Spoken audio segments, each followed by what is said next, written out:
Eh bien bonjour à tous, bienvenue chez Loïc et Julien. Je suis Loïc et aujourd'hui je ne suis pas avec Julien mais je suis avec Pauline. Comment tu vas bien Pauline? Ça va bien, merci. Bonjour Loïc. Qu'est-ce que Bonjour à tu es venu tous. nous présenter aujourd'hui? Alors, je suis venue vous présenter Twitter, en fait, qui est un outil que tout le monde connaît, dont on entend parler pas mal. De plus en plus en tout cas. Voilà, mais qu'on ne sait pas forcément bien utiliser. C'est histoire de faire un premier tour. Voilà, donc l'idée de ces tutos, parce qu'il va y en avoir plusieurs, c'est ça la surprise, c'est qu'on va vous présenter un peu le service et on va commencer aujourd'hui par faire quelque chose de tout bête, on va se créer un petit compte. Voilà. Et vous expliquer rapidement ce qu'est Twitter. Donc Twitter fait partie des réseaux sociaux. Voilà, c'est un service de ce qu'on appelle le microblogging. Donc on ne peut en fait écrire des statuts uniquement qui font uniquement 140 caractères. En fait, l'idée c'était de le faire fonctionner à la base avec tout ce qui était téléphone portable et c'était en 40 caractères, c'est exactement la limite des SMS en fait. Voilà, historiquement c'est ça, c'est que c'était un service qui était censé fonctionner aussi avec les SMS, et comme nos vieux téléphones portables ne pouvaient envoyer que 140 caractères sur un SMS, eh bien c'est limité aujourd'hui à nouveau à 140 caractères.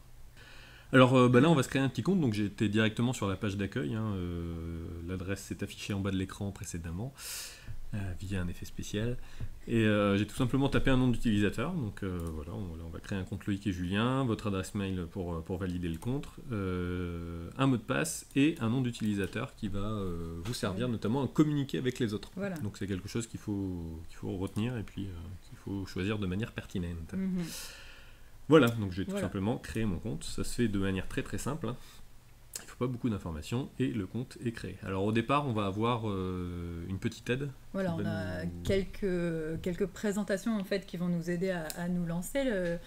Le principe de Twitter, c'est quand même qu'il faut se créer un réseau de gens à suivre qui vont être eux qui vont diffuser de l'info, et éventuellement si l'info que vous diffusez est intéressante, il y a des gens qui vont vous suivre également. Donc là, Twitter dans un premier temps nous aide à construire ce qu'il appelle son fil d'actualité, qui va être aussi appelé timeline. Et il nous propose donc une première liste en fait, de gens à suivre. Donc là, ce qui est assez important de savoir, c'est qu'il y a des profils qui payent en fait, pour pouvoir être référencés dans un premier temps. Donc il y a une partie des profils qui sont les profils les plus populaires et d'autres qui sont des profils pour lesquels les utilisateurs ont payé pour apparaître comme ça. Donc voilà, on sélectionne une liste. Alors après, si vous avez des noms en tête, il suffit de rechercher les noms. Voilà, il y a des possibilités de rechercher. Je pense que plus tu en ajoutes, Loïc, plus on va avoir des... Ils vont apparaître en fait des suggestions pertinentes en fonction de ce qu'on aura ajouté. Aura déjà choisi. Voilà, là on est plutôt dans le tendance web. Qui on va mettre d'autres... Eric Dupin, un peu de promo. C'est Presse Citron. C'était comme ça, je crois. Ouais. Et c'est le deuxième. Voilà, Presse Citron. Voilà, qu'est-ce qu'on peut mettre d'autre? Et puis un dernier, parce qu'il en faut 5. On voit qu'on a vachement préparé. Voilà. Allez, on va pas chercher plus longtemps. Voilà. Donc on a suivi 5 comptes. C'est l'idée de se créer... vraiment un départ. Donc là, à nouveau, on va avoir des propositions, mais plutôt créées par liste. Par contre, c'est exactement le même principe. Ils vont nous donner des idées, donc on peut sauter cette étape-là du coup. On verra ça de toute façon plus tard. On peut éventuellement importer des contacts de personnes qui auraient déjà créé un compte avec en fonction des adresses mail que vous avez. Même chose, on va sauter l'étape. Alors, forcément, une petite photo de profil, comme sur Facebook, c'est quand même assez important. Ça permet aussi d'avoir une identité visuelle, notamment quand on veut être reconnu sur les réseaux sociaux. Et puis d'autre part, en dessous, la petite bio à remplir. Donc ça, c'est assez important aussi de vous spécifier en quelques mots, puisque quand vous allez faire des demandes en fait, de suivi... à d'autres comptes, les personnes vont savoir que vous les suivez, et pour savoir si eux en retour ils vont suivre vos actualités et donc s'abonner à votre compte, ils vont vouloir savoir un peu ce que vous allez diffuser comme info. Donc c'est important. Et voilà. Et là, le compte est créé, en tout cas la base du compte est Alors, créée. Sachant qu'il faut confirmer l'inscription au compte, c'est toujours le même système comme sur la majeure partie des sites, donc on est censé recevoir un petit mail, on va les récupérer tout de suite, non, j'ai dû le recevoir. Puis voilà, il y a la confirmation du compte Twitter. Et donc il doit y avoir un lien à cliquer qui est là, tout simplement.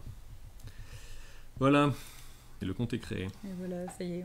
Le compte est confirmé. Loïc et Julien sur Twitter. Et voilà, nous sommes sur Twitter, donc on peut éventuellement retourner dans les paramètres pour vous montrer les quelques options possibles. Donc on va retrouver le nom du compte, l'adresse mail qu'on a choisi. On peut choisir la langue du site.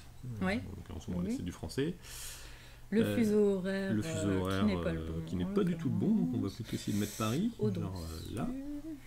Voilà, on peut éventuellement ajouter la localisation. Ouais, voilà, ça géolocalisé comme ça se fait maintenant. Ouais, ça se fait pas mal, notamment il y a une appli smartphone pour Twitter. Oui. Donc vous pouvez éventuellement activer cette option, on va la mettre allez, pour le plaisir. On a une notion de protection des messages. Ça. Comme vous avez des messages qui vont vous être suggérés, vous avez la possibilité de... En fait, il y a un filtre par défaut sur Twitter qui évite de vous afficher les tweets dits sensibles. Donc, vous pouvez en fait enlever ce tweet, désactiver ce tweet. La possibilité de protéger vos tweets, donc ça c'est important. Votre compte Twitter et en tout cas les tweets que vous allez diffuser sont référencés par Google. Donc quand on tape, par exemple quand vous vous inscrivez sous votre véritable nom, si on le tape dans Google, on va retrouver vos tweets. Donc ça peut être très intéressant dans un cadre professionnel pour diffuser de l'info et vous faire connaître. Par contre, si vous voulez utiliser Twitter pour vraiment raconter votre vie privée, à ce moment-là, il faut protéger vos tweets et les gens qui voudront vous suivre ne pourront pas le faire comme on le verra tout à l'heure, comme on l'a fait en s'abonnant simplement, mais ils vous demanderont une autorisation. Ouais, un peu à la manière de Facebook en fait, de devenir voilà, ami, c'est ça, si vous connaissez le principe. Donc là, j'ai sauvegardé ces quelques modifications. Alors, il me demande mon mot de passe pour valider. Au niveau du profil, on va retrouver également quelques infos. On peut mettre une localisation. Oui, une localisation de base de toute façon. De toute façon. On va retrouver la bio qu'on a fait tout à l'heure. On peut éventuellement mettre une adresse de site web. Ce que je vais m'empresser de faire. Ça fait un petit coup de pub. Et enfin, la possibilité de synchroniser votre compte Twitter avec un compte Facebook, ce qui permet en fait de mettre une seule fois un statut qui va se poster automatiquement sur votre compte Facebook. Ouais, c'est ça. Alors, sachant que tous les messages que vous mettrez sur Twitter seront synchronisés avec Facebook. Voilà, il n'y a pas de filtre. Donc éventuellement, on pourra faire un jour un tuto sur d'autres outils qui permettent de synchroniser et de sélectionner seulement certains messages. Voilà. Voilà, donc, un petit thème qui permet on peut changer le thème effectivement. Donc là vous avez des thèmes prédéfinis, vous pouvez vous mettre vous-même une image de fond, sachant qu'on peut en trouver pas mal sur internet qui sont toutes prêtes. Et donc tout en bas, les applications, ça c'est... Pardon, ici, donc je vais pas changer le thème. Pour l'instant, effectivement, il n'y en a pas. C'est ce qui va nous permettre de synchroniser certaines applications comme Instagram, Facebook, etc. avec notre compte Twitter. On fera un tuto là-dessus s'il y a besoin. Voilà, et donc si je clique sur mon compte, je vais accéder à la page principale. Voilà. C'est-à-dire le profil. On va retrouver la bio, les messages qu'on a mis, forcément pour l'instant on n'en a aucun. Voilà, le nombre d'abonnements, c'est-à-dire les gens que vous suivez. Donc c'est et le nombre, sélectionné tout à l'heure. Donc les abonnements, c'est ce qu'on va appeler following. Oui. Et les abonnés, ça, ce sont vos followers. Ouais, c'est ceux qui vous suivent. C'est ceux qui vous suivent, qui vont suivre votre info. Et tout ça, c'est pas forcément réciproque. Effectivement. Voilà. Voilà, déjà. On a fait le tour de ce premier petit tuto. Donc, création d'un compte sur Twitter, c'est tout simple. C'est assez rapide et on va maintenant vous expliquer dans la suite comment utiliser ce magnifique service qui permet de faire plein de choses. Voilà. On espère que ce petit tuto vous a plu. On vous dit à bientôt. Ciao, ciao. Ciao.